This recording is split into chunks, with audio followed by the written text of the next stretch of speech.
आज की क्लास में हम लोग बात करेंगे आव्यूह पर प्रारंभिक संक्रियाएं कितनी होती हैं, यानी किसी भी आव्यूह का हम लोग रूपांतरण कितने प्रकार से कर सकते हैं। एलिमेंट्री ऑपरेशन या ट्रांसफॉर्मेशन ऑफ ए मैट्रिक्स। तो किसी भी मैट्रिक्स पर हम लोग कितने ऑपरेशन लगा सकते हैं, कितने एलिमेंट्री ऑपरेशन लगा सकते हैं, इसके बारे में हम लोग जानते हैं। तो अगर बात करें आव्यूह की संक्रियाओं की, आव्यूह पर कितने प्रकार की संक्रियाएं कर सकते हैं, तो कुल संक्रियाएं हम 6 कर सकते हैं। यानी कुल आव्यूह पर होने वाली संक्रियाएं जो होती हैं उनकी संख्या 6 होती है। 6 में आपके पास 3 ऐसा होता है जो रो में होता है, यानी पंक्ति में होता है, और 3 इसमें ऐसे होते हैं जो कॉलम में होते हैं, यानी स्तंभ में होते हैं। तो आव्यूह पर कुल 6 संक्रियाएं होती हैं, जिनमें से 3 हम लोग पंक्तियों पर करते हैं और 3 स्तंभों पर करते हैं। अब ये 6 संक्रियाएं कैसी होती हैं, किस प्रकार की होती हैं, आइए इसके बारे में जानते हैं। इसके लिए हमने एक आव्यूह ले लिया। मान लेते हैं हमारे पास एक आव्यूह है 1 2 3 4 5 6 7 8 9। ये हमने एक स्क्वायर मैट्रिक्स ले लिया, वर्ग आव्यूह ले लिया, जिसकी कोटि क्या है, 3 गुणे 3 है। अब कौन कौन सी संक्रियाएं होती हैं, 1 बाय 1 करके हम लोग समझते हैं। सबसे पहले संक्रिया की बात करेंगे। सबसे पहली संक्रिया ये कहती है कि आप किसी भी आव्यूह की किन्हीं भी 2 संगत पंक्तियों को आपस में परिवर्तित कर सकते हैं, आपस में उनके स्थान बदल सकते हैं। जैसे यहां पर अगर मैं इसकी बात करूं तो आपका क्या है, R1 है, ये क्या है, R2 है, ये क्या है, R3 है। तो पहली संक्रिया की कहती है कि आप R1 को R2 में, R2 को R1 में चेंज कर सकते हो, या फिर R2 को R3 में, R3 को R2 में चेंज कर सकते हो, या फिर R1 को R3 में, R3 को R1 में चेंज कर सकते हो। तो कैसे करेंगे देखते हैं। मैंने इस आव्यूह को लिखा A बराबर, मैंने क्या कहा, मैंने कहा R1 को मैं R2 में बदल रहा हूं, यानी R1 R2 की जगह पर आएगा और R2 R1 की जगह पर जाएगा। तो चला गया R2 R1 की जगह पर, 4 5 6 1 2 3। चूंकि आपने R3 के साथ ऐसा कुछ नहीं किया है तो वो ऐसा ही लिखा रहेगा। ये हमने कर दिया। जब हमने R1 को R2 में, R2 को R1 में परिवर्तित कर दिया है तो हमें बताना भी पड़ेगा कि हमने किसको चेंज किया है। तो हम लोग ऐसे लिख देंगे कि R1 अब बदल गया है किसमें, R2 में। अंग्रेजी में बोलते हैं R1 इंटरचेंज R2, या फिर R2 क्या है, बदल गया है R1 में। तो दोनों तरफ तीर लगाएंगे, क्यों, क्योंकि R1 R2 में बदला है और R2 R1 में बदला है। तो इस प्रकार से हम लोग आगे लिख देते हैं। ये आपकी पहली संक्रिया होगी। दूसरी संक्रिया की बात करें तो इसमें हम लोग स्तंभों की बात करते हैं।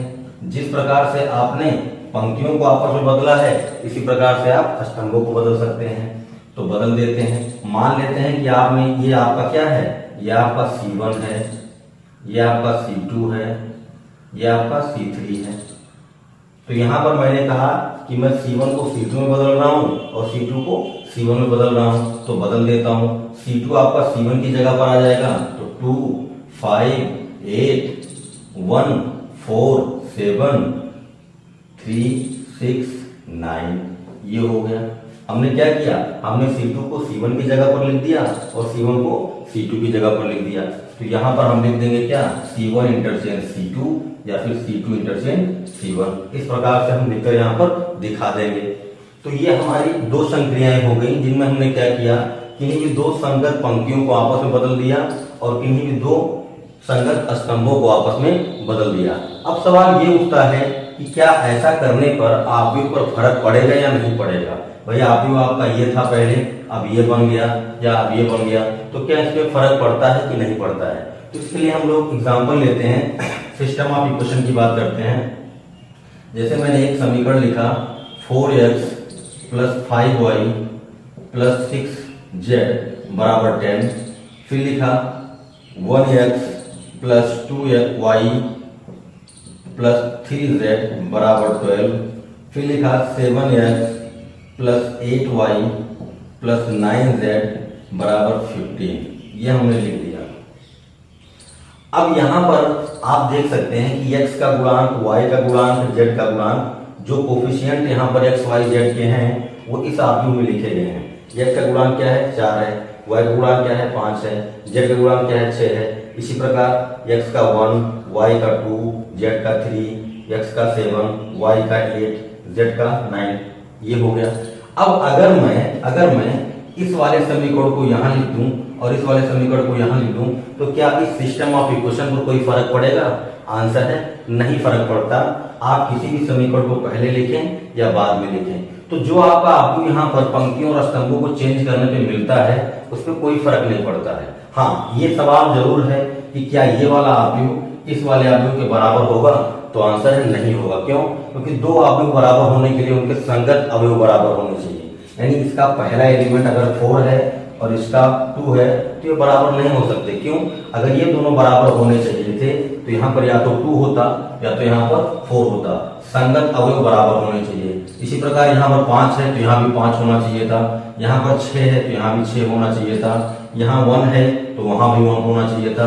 तो मतलब इनके संगत अवयव अगर बराबर होते तब हम कह सकते थे कि दोनों अवयव बराबर हैं। लेकिन यहाँ पर ऐसा कुछ नहीं है, ये अवयव और ये अवयव अलग अलग होंगे। हाँ, जब हम संक्रियाएं लगाते हैं, पंक्तियों को आपस में बदलते हैं या स्तंभों को आपस में बदलते हैं तो अवयव पर कोई फर्क नहीं पड़ता। हम यहाँ से समझ सकते हैं।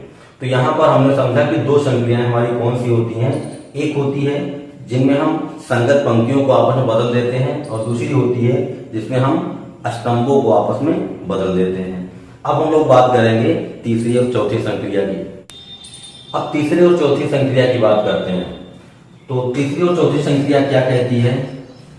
तीसरी और चौथी संक्रिया ये कहती है कि अगर आपको कोई अवयव दिया गया है तब आप उस अवयव की किसी भी पंक्ति में किसी भी ऋणोत्तर अवयव से गुणा कर सकते हैं, ऋणोत्तर संख्या से गुणा कर सकते हैं। ऋणोत्तर का मतलब क्या होता है? ऋणोत्तर का मतलब होता है नॉन जीरो वैल्यू, मतलब जो जीरो ना हो।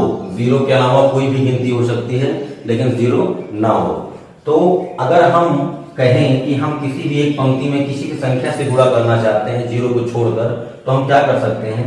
जैसे आपका ये आपको ए दिया है, मैंने कहा कि मैं R1 में क्या करना चाहता हूँ? 5 से गुणा करना चाहता हूँ, तो मैं लिखूंगा R1 इंटरचेंज क्या 5R1। मैंने R1 में 5 से गुणा कर दिया तो अब R1 क्या हो गया मेरा 5R1 हो गया। तो मेरा अवयव कैसा हो जाएगा? A बराबर 5 से इसमें गुणा कर दो, 5 एकम 5, 5 गुना 10, 5 तिया 15। बाकी आपने R2 और R3 को टच नहीं किया है तो आप उसको ऐसे ही लिख देंगे। मैंने क्या कहा?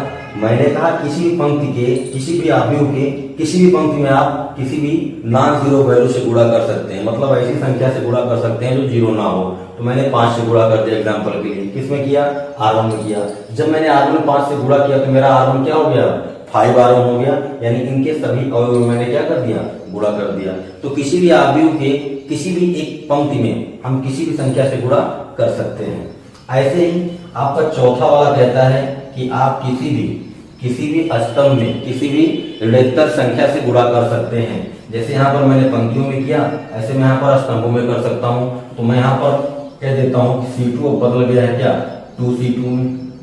तो जब C2 आपका बदल गया, कैसे बदला? जब आपने 2 से गुणा कर दिया।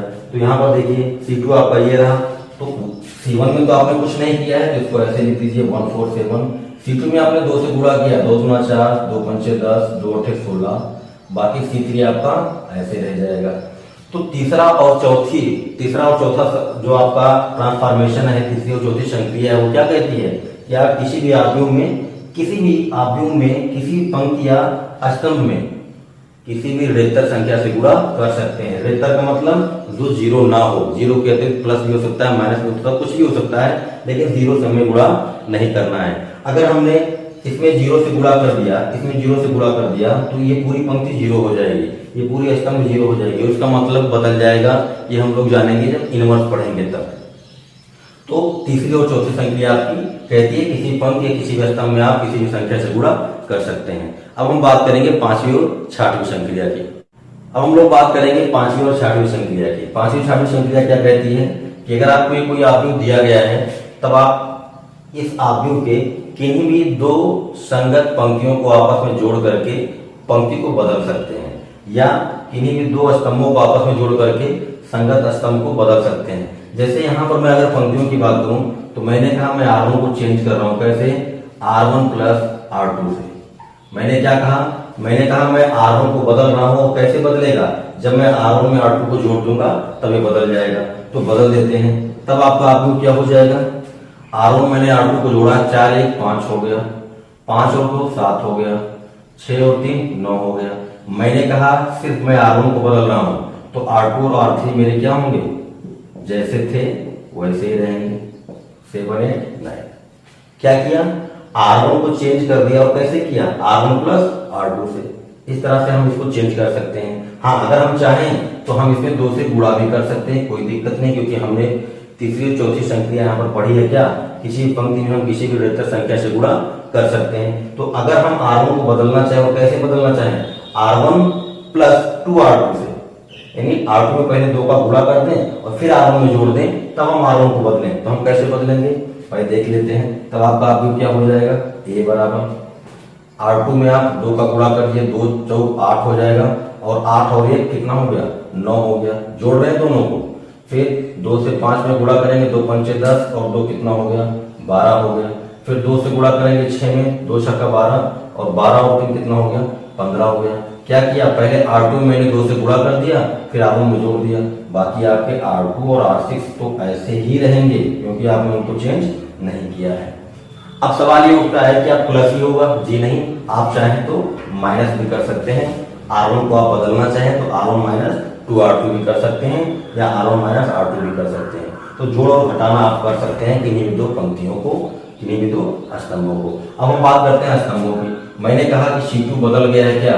C2 प्लस C3 में। C2 को मैंने बदल दिया C2 प्लस C3 में। तो मेरा आव्यूह क्या बन जाएगा? मेरा आव्यूह हो जाएगा, C2 को मैंने बदला कैसे? C2 प्लस C3 में। तो पहला वाला कॉलम तो आपका पहला वाला स्तंभ तो ऐसे ही है 1 4 7। दूसरा वाला आपका बदल रहा है, कैसे बदल रहा है? C2 प्लस C3 में। तो 3 और 2 कितना हो गया? 5 हो गया। 6 5 कितना हो गया? 11 हो गया। 9 8 कितना हो गया? 17 हो गया। बाकी आपका जो C3 है वो तो वैसे ही रहेगा। ये हो गया। अब अगर आप चाहते तो आप C3 में किसी संख्या से गुणा करके भी जोड़ सकते थे, कोई बात नहीं थी, वो तो हम कर सकते हैं, क्योंकि हमने अभी पिछले में पढ़ा है क्या? किसी भी स्तंभ में हम किसी भी संख्या में गुणा कर सकते हैं। आपका तीसरा और चौथी संख्या जो थी वही थी। अगर आप चाहते तो आप घटा भी सकते थे। चलो एक बार घटा देते हैं। C2 को हमने चेंज किया क्या? C2 माइनस C3 में। तो जब हमने C2 को बदला, किस प्रकार बदला? जब C2 में से C3 को घटाया तब हमको C2 मिला है। तो कैसा मिला होगा? ये C1 आपका ऐसे ही रहेगा, C2 माइनस C3 है, तो 2 में से 3 निकल गया, कितना बचा? -1। 5 में से 6 निकल गया, कितना बचा? -1। 8 में से 9 निकल गया, कितना बचा? -1। बाकी आपका क्या है? C3 ऐसे ही रहेगा। ये हो गया। तो इस प्रकार से किसी भी आव्यूह पर कुल मिलाकर 6 संक्रियाएं होती हैं, जिनमें से 3 पंक्तियों पर होती हैं और 3 स्तंभों पर होती हैं। तो एक बार फटाफट क्विक रिवीजन कर लेते हैं कि हमने कौन कौन सी संक्रियाएं पढ़ी हैं। पहली संक्रिया आपकी क्या थी?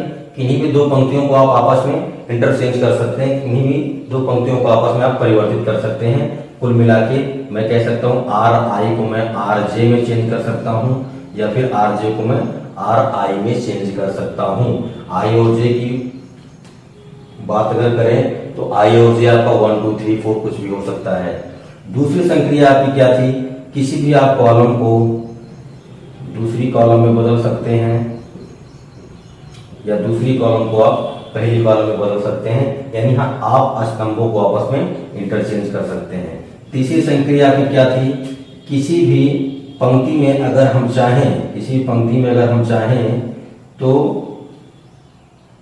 उसमें हम ऋणात्मक संख्या से गुणा कर सकते हैं, यानी नॉन जीरो वैल्यू कोई संख्या होगी जिससे हम गुणा कर सकते हैं।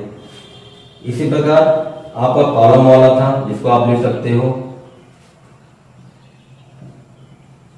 इस प्रकार से कि किसी भी स्तंभ में हम किसी भी संख्या से गुणा कर सकते हैं। पांचवी संक्रिया आपकी क्या थी? पांचवी संक्रिया आपकी थी कि आप किसी भी पंक्ति को अगर बदलना चाहते हैं तो आप कहीं भी 2 पंक्तियों को आपस में जोड़ सकते हैं। ऐसे आप किसी भी संख्या से गुणा भी कर सकते हैं, पर मैं गुणा कर देता हूं। तो आपकी ये पांचवी संक्रिया थी। ऐसे ही छठवीं संक्रिया क्या थी कि आप किसी भी आव्यूह के स्तंभ को चेंज कर सकते हैं। और कैसे? किसी दूसरे स्तंभ के साथ जोड़कर, या फिर मैं यहाँ पर लिख देता हूँ घटा करके, है ना। तो ये दोनों कंडीशन पॉसिबल है। यहाँ पर आप चाहे दो पंक्तियों को आपस में जोड़ें या फिर दोनों को आपस में आप घटाएं। आई होप आपको ये वीडियो अच्छा लगा होगा। अगर आपको वीडियो अच्छा लगा तो प्लीज लाइक करें, शेयर करें, और अगर आपने अभी तक सब्सक्राइब नहीं किया मेरे चैनल को तो प्लीज सब्सक्राइब करें, जिससे आपको लेटेस्ट अपडेट मिलती रहे। अपना बहुमूल्य समय देने के लिए आपका बहुत बहुत धन्यवाद। आपका दिन शुभ हो। Thank you for watching. Thank you very much.